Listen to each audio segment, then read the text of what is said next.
You're very welcome to the polling station. On today's show, we will discuss the latest with Boris Johnson. He's obviously facing more and more pressure over Partygate. He will be investigated by a Commons committee. He's also had Steve Baker say that he should be gone, but happily he's in India, so he's avoiding all of this. In France, we had the debate between Macron and Le Pen, which Macron was generally deemed to have won, and he's now red-hot favourite to win the French election. And of course, we are counting down to a special next week on Northern Ireland as well. And we have a couple of questions in from none other than Ben Keith, which the lads are very, very interested to answer. Afternoon, guys. How are you, William? Afternoon. Very well, thank you. And yourself?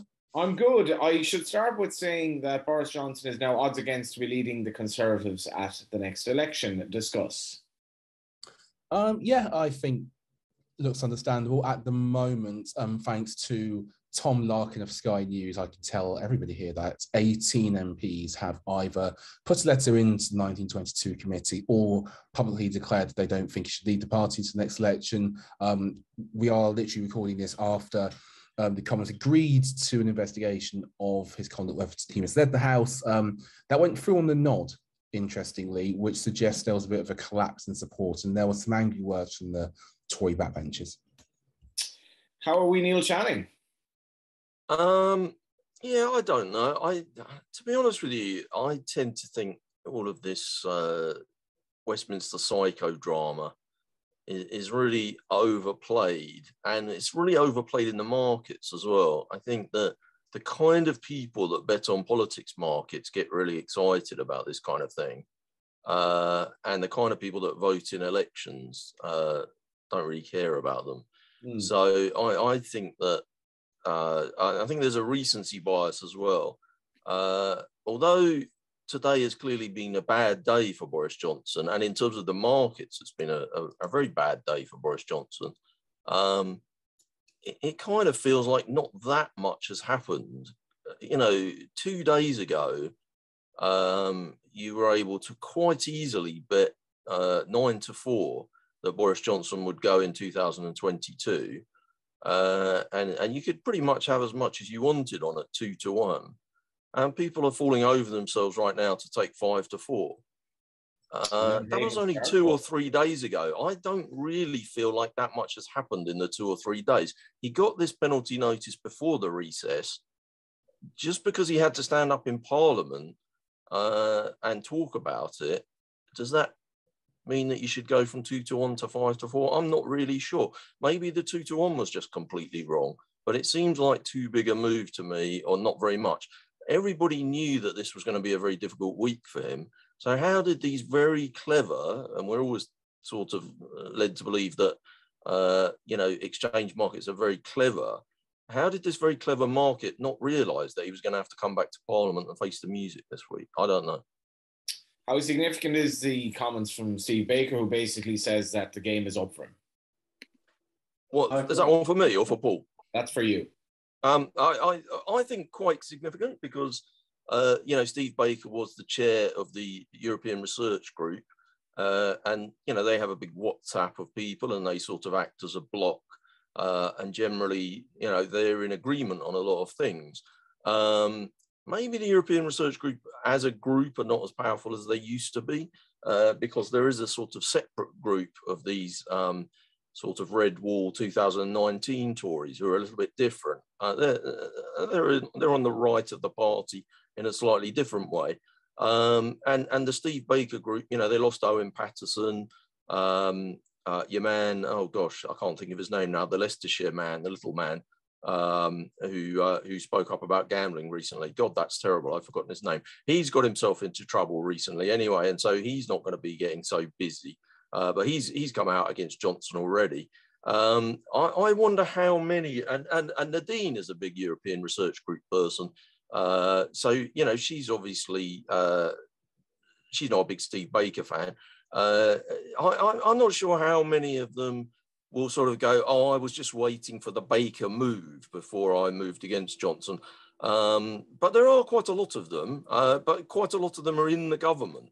So, if you're actually in the government and on the payroll, if you're Suella Braverman, for example, who's quite a big name in the European Research Group, you're not going to suddenly go against Johnson because he's paying your wages.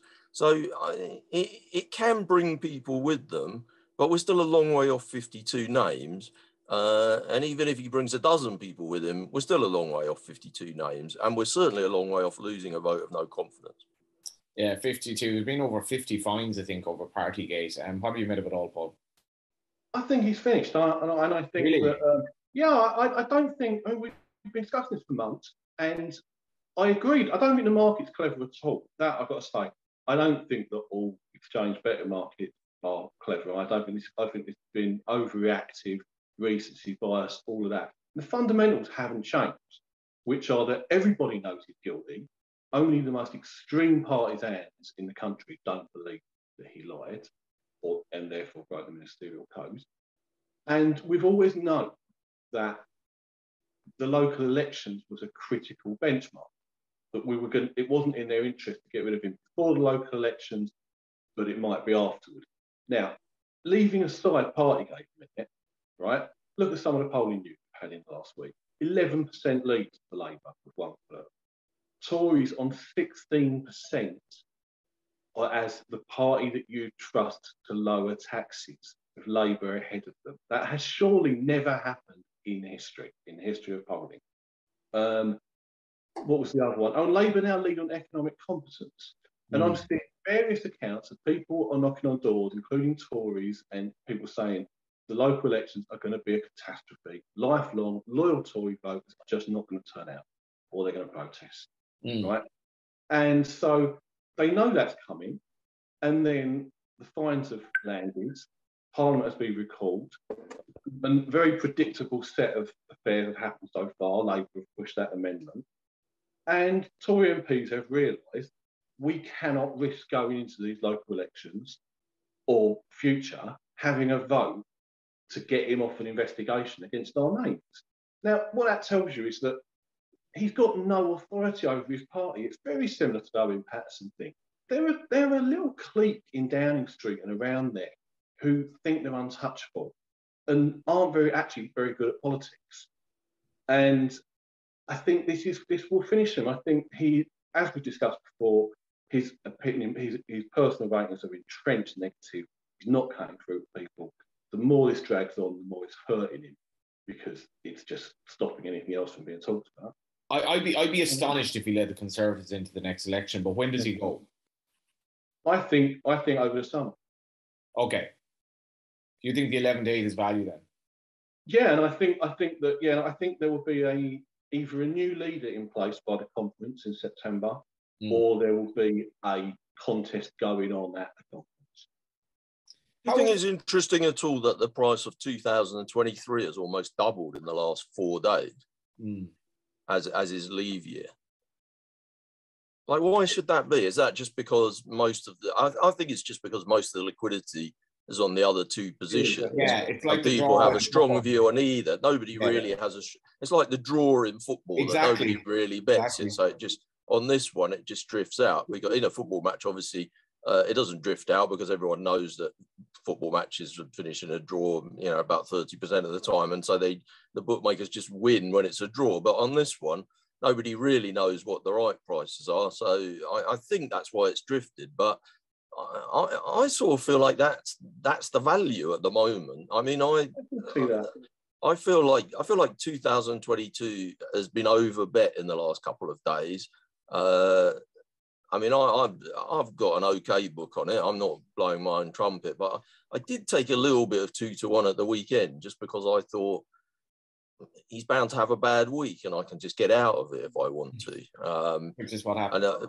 But I have got out of it now, and I see there's a bit of money, a guy trying to back him to go this year at 2.38, 11 to 8 roughly in old money, and I sort of feel like, where was that guy 2 days ago? Why didn't he bet it? He could have bet it yesterday morning at 7 to 4. Like, did he not know that today was going to be a vote that Labour were going to try and put? William, I don't understand. The net's closing in, William. I guess, like, we've spoken about this for months now, and he's avoided he's avoided a lot of problems. or he's avoided the chop so far. Is the net closing in? He's 11-8, obviously. I could see that price shortening a bit, and I think, as Paul said there, he kind of has lost control. Yeah, I think it is in a way, but also we can also forget how high the bar is for him to be removed, because he will not resign. I just don't see a position where he feels he's so beaten he does. I just don't think it's in his nature. So if we take this out of the equation, you're talking voter confidence, which he has to lose. And there's still probably a way to go to getting the letters in, and then also doing so at a point where those who are putting in the letters, those who are in the anti-Johnson factions, believe they can win.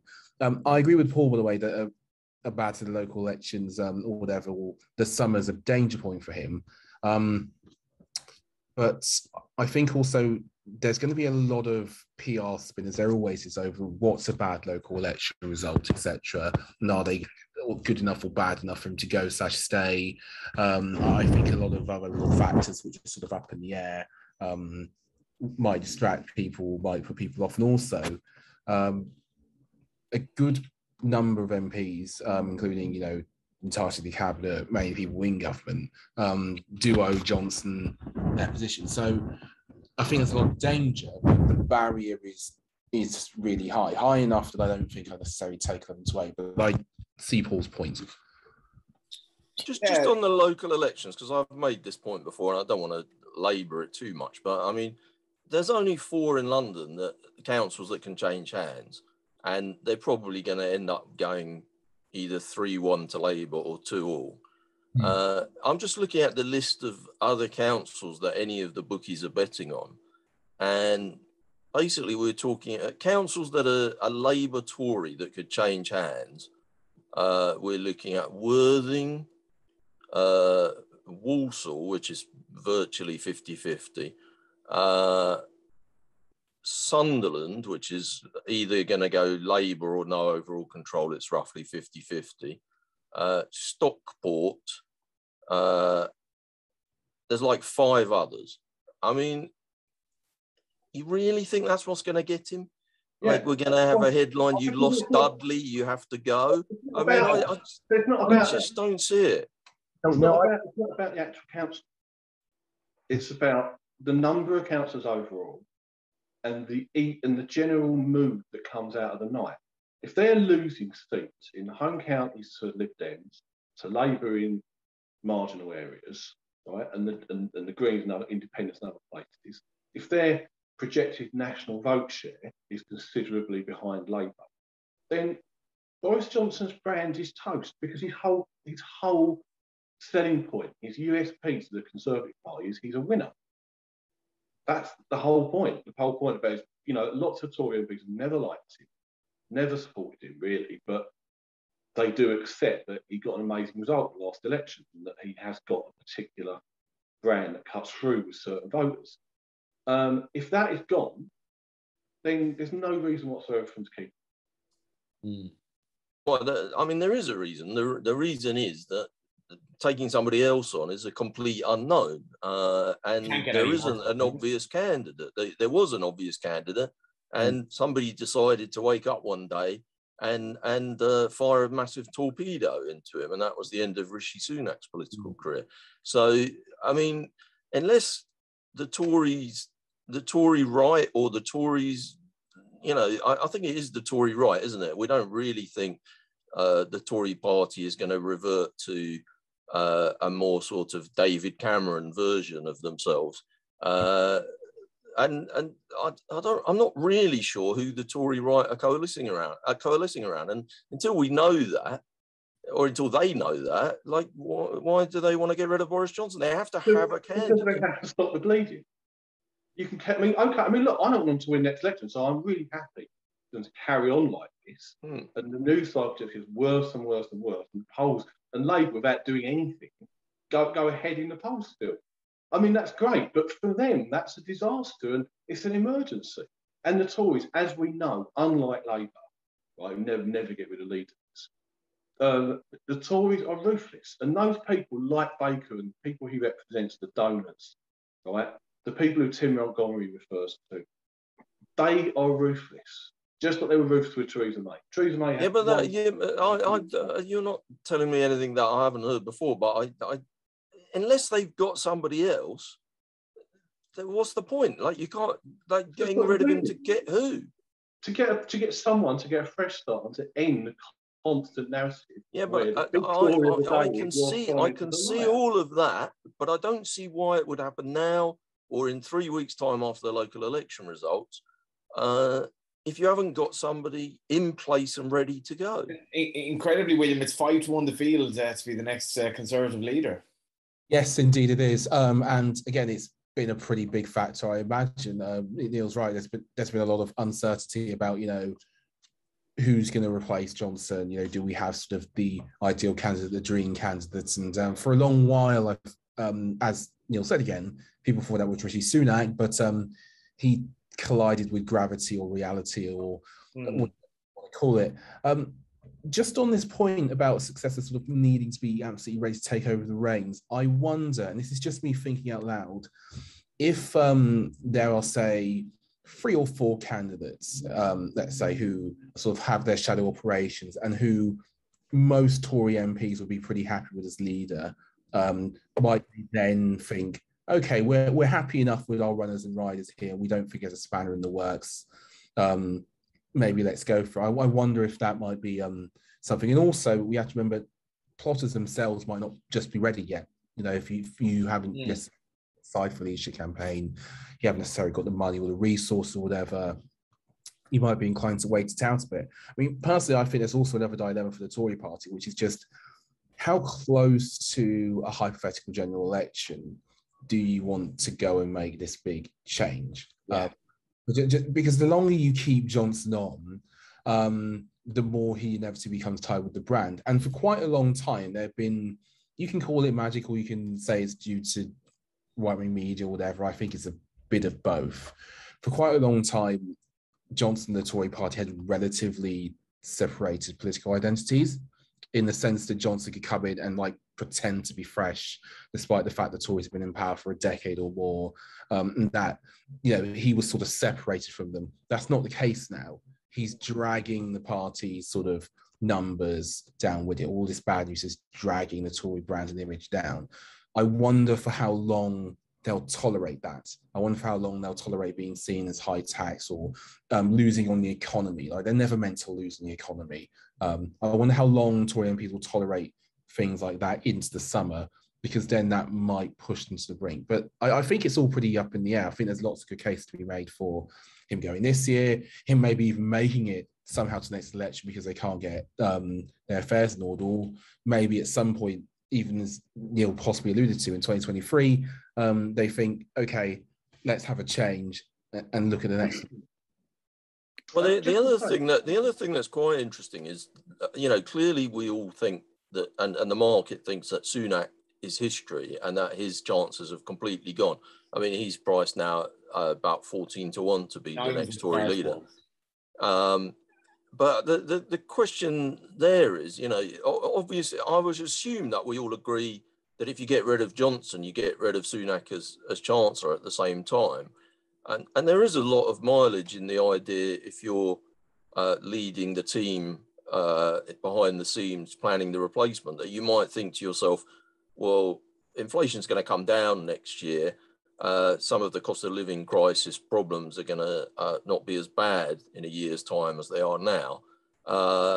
Maybe we should let him wear this for a bit longer. We can blame the economy stuff all on Sunak, and we can get our man in ready for a March statement next year. I mean, that's definitely possible. I notice also just there isn't a lot of liquidity in the next Tory leader market generally. On an average day, nothing happens. But today, because of the changes in the year of Johnson leaving, there's been some activity. And I notice that Jeremy Hunt has now gone favourite. And I wonder whether people are thinking, well, if it is to be sudden, for people who aren't on the front benches at the moment, like Penny Mordaunt or Tom Tugendhat, they're perhaps, you know, if it's a quick thing, they haven't had time to establish their brand, whereas somebody who's had front bench experience and been a bit more of a bigger name, the quicker it happens, the more likely it's to be somebody like that that's got some kind of public recognition. I don't know whether you think, whether you agree with any of that. I think Hunt's too short, personally. I mean, he said that it would take he would take a lot of convincing to run again, because he obviously did not enjoy getting destroyed last time. His numbers on Conservative Home were poor, so I don't really think he'd have a prayer.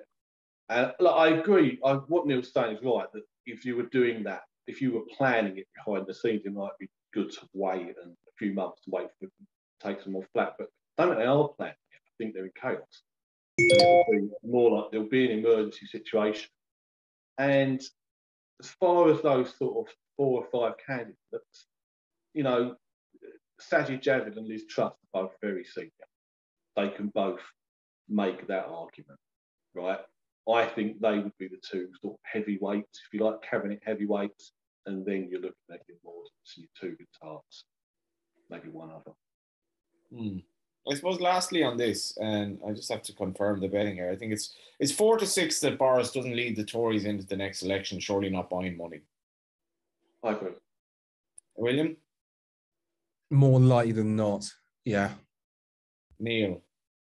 I'm not sure. How can he survive? To be honest, it's been a market that the Johnson leaving date has been a market that I've traded in and out dozens and dozens of times. And most of the time, I've not really had a strong opinion on what's actually going to happen. It's just I've just had an opinion on where it might go in the next week or something. Yeah. So I don't really have a strong opinion on what might happen. My opinion at the moment is that everyone's just getting a little bit carried away, and that the local elections are just not that big a deal. Okay. Let's get to you, William, on the French situation. We will get to Ben Keith's questions as well. I think we're 1-18 Macron now. He was widely deemed to have won the debate as well. What do you make of it all? Regarding the debate, I have it as a score draw, I think. Interesting, actually, considering the animosity between the two. Sort of how composed either side, how composed both Macron and Le Pen were. I watched the English talk-along translation. A 3-hour debate which went into the weeds of almost every big policy issue, and did so with both candidates getting good amounts of time and a stop clock and a really sort of just well-crafted event. It's something I couldn't imagine happening here. I couldn't imagine a Starmer Johnson debate going that way. I think that both camps will be reasonably happy. Macron probably had the better of it. I don't think he landed a knockout blow. I don't think he was ever going to. Le Pen clearly showing the benefit of 2017 in terms of all of those. Could be any worse. Yeah. It was relatively lowly rated, 15.6 billion viewers, which sounds a lot, but is actually the lowest audience for an event like that in recent history, I think. And all things told, I think the Macron camp will be not counting the cheeks by any stretch of the imagination, but they'll be happier with how things have gone recently. And I think they'll be happy with yesterday's debate, where he got a couple of attacks in, he held his own on the tricky stuff. I think Le Pen did well, but if the polls are to be believed, and I think they've done a pretty sound job so far, she needs to be making sort of big advantages or hoping for a sort of massive slump in turnout. He just has to kind of what he has behold and don't screw up. I'll get to Ben's questions here and actually put a couple of them to you, Paul, initially.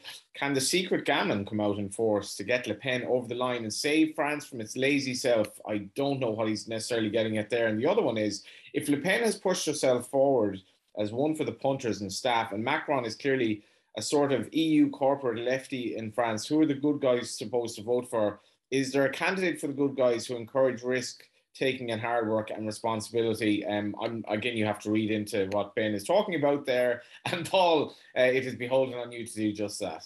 Okay. First of all, I don't believe there are many secret gammon in France, right? The right wing are pretty out there, Yeah. right? And they haven't got a history of overperforming the polls or anything. So I don't think there's anything in that. I don't possibly understand how Macron is a lefty. He's a technocrat. He's a technocrat. I don't like the word centrist, but if there's a centrist politician, it's him. Yeah. Right? And his voters are the sensible people, of the so-called people who think they're sensible, the mainstream right and the mainstream left, hence the collapse of those two parties. So if you want a Thatcherite, for example, which I think is what Ben's getting at, that kind of right-wing candidate, it's probably Macron. Macron's pretty Thatcherite. You know, he's pretty pro-market, raise the pension age. I wouldn't know. Ben, on the other hand. It must be difficult for Ben because his favourite politician is Nigel Farage, and one of Nigel Farage's best mates is Marine Le Pen. So, you know, you can vote for the fascist Le Pen if that's your cup of tea. But if you want to vote for a Thatcherite, you've got Macron. Actually, I did look up some polling that I found that's quite interesting. This is Ipsos Mori in 2018. They asked people what their perception of En Marche was as a party, how they saw them on the left-right spectrum. 20% of people said that they thought they were a right-wing party. 21% said that they thought they were a centre party. And 25% said that they thought they were centre-right party.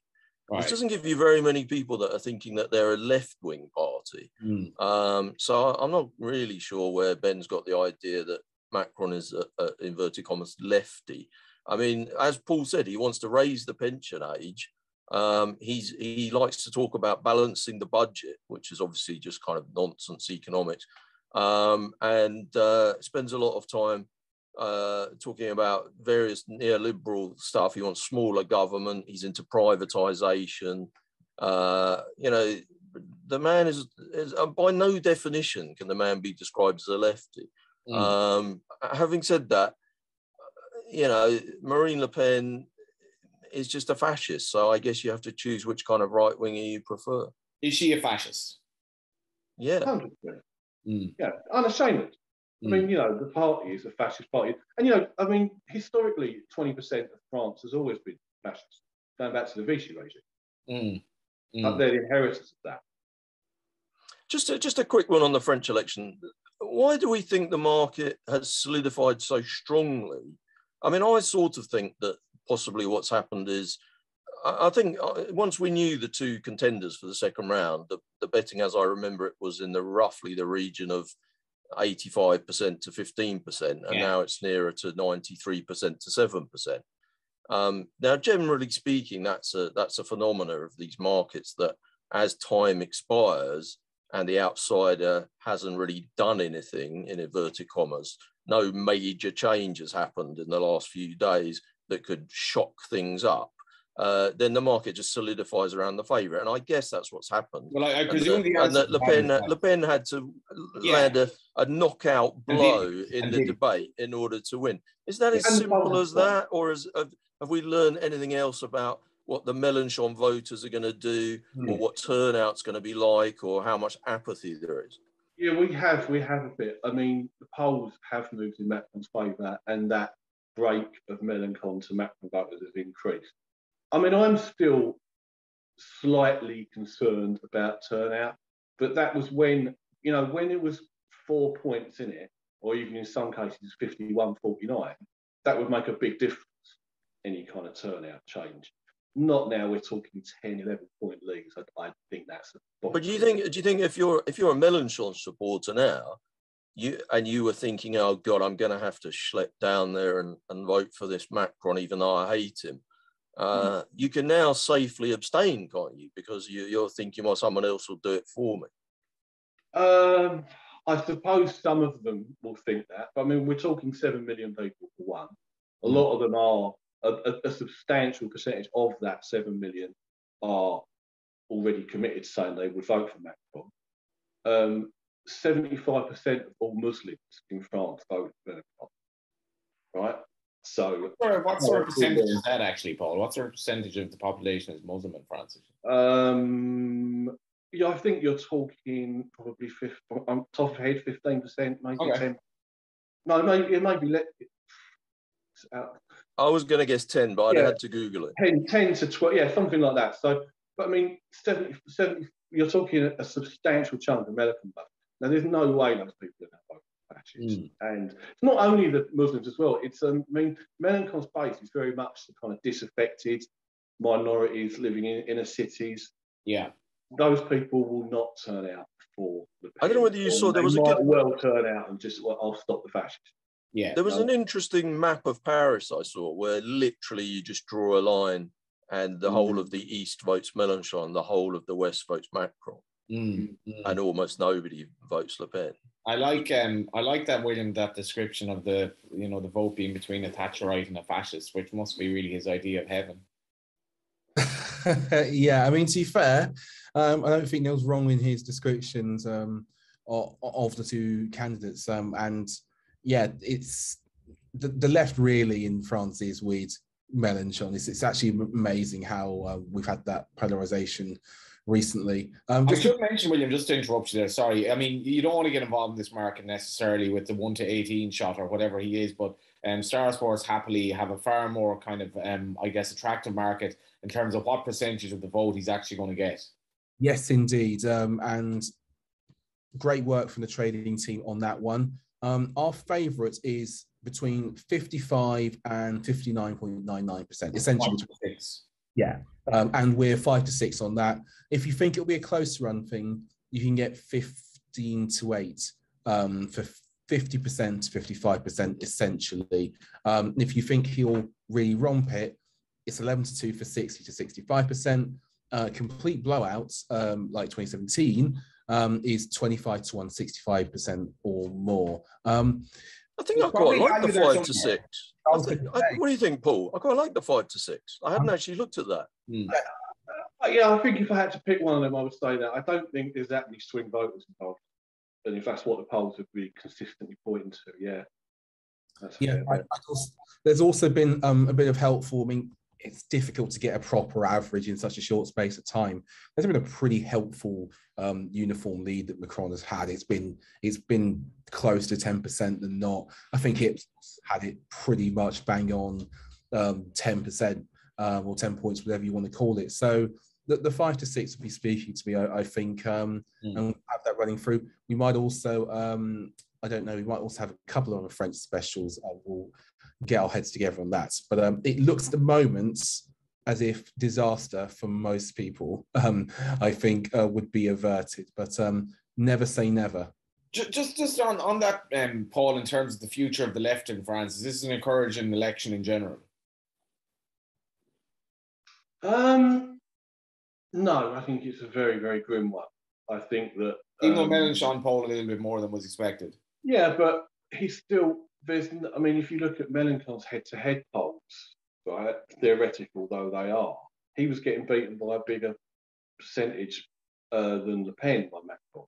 So I am inclined to think that the Thatcherite, if you like, if Macron's the Thatcherite, he's the one stopping fascism temporarily, a technocrat, centrist, just about stop. Kind of like Italy's a similar situation. But I think that the far right is not going away. It's getting bigger and bigger. Its voice on social media is getting bigger and bigger.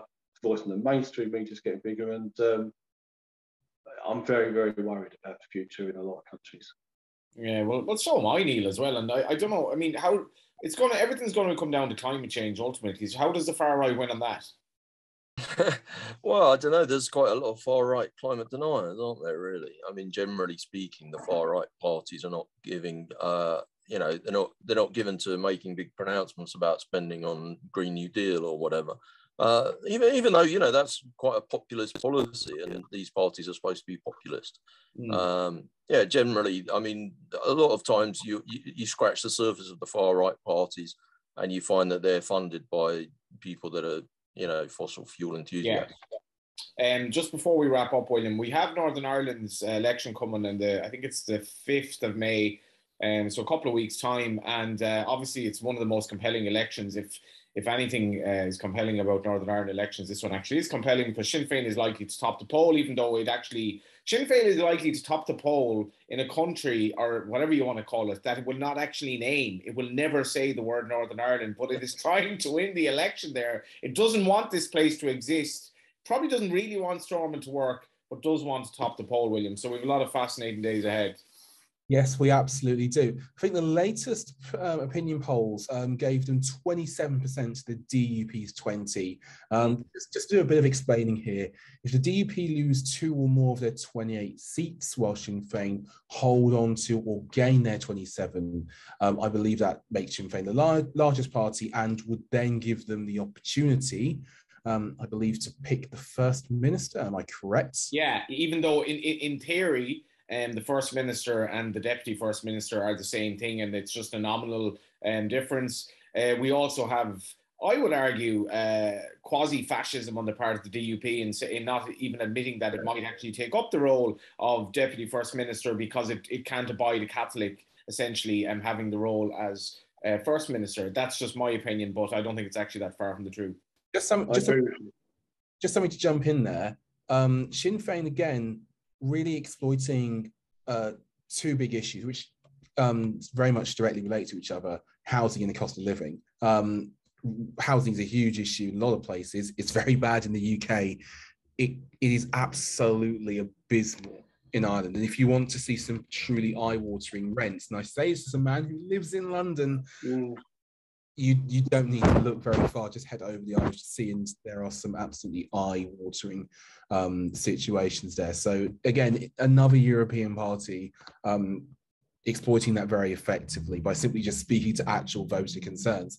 It's actually how some parties and politicians are now able to avoid the wedge issues and the cultural stuff and make gains that way. Just by looking at the very much dire reality of the here and now in many places. Yeah, we're looking to get a couple of good guests in as well in relation to Northern Ireland. I think it's going to be a special poll. We haven't mentioned Russia, but just to note, to have a little dig at Sinn Féin, it's good that they've purged their website of a lot of Russia references as well over the last few weeks. You want to be on the right side of history. I hope you're on the right side of this podcast. Great fun from the lads as ever. The election between the fascist and the Thatcherite. That is the world we live in at the moment. We'll be back next week.